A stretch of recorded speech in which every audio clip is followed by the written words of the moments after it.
Good morning বন্ধুরা।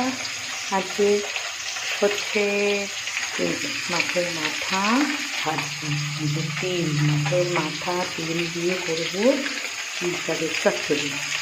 আর এই যে কাতলা মাছের ঝাল করে ফেলেছি। আর করছি এখানে আমুদি মাছের টক। আপনারা কি কেউ আমুদি মাছের টক খেয়েছেন?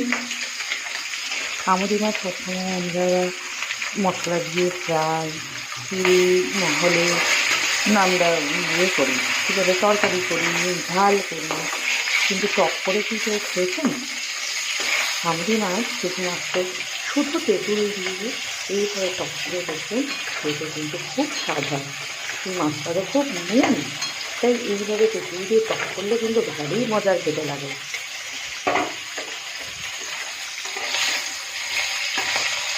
একবার আমার কথায় আমাদের মাছের টক করে খেয়ে দেখুন কেমন লাগে, আর আমাকে কমেন্ট করে জানাবেন আপনাদের কেমন লাগে।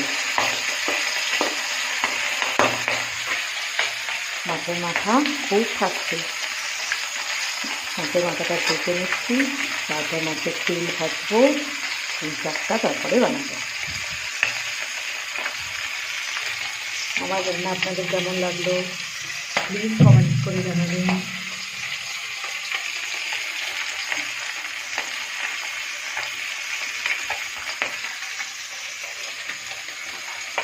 টাটা।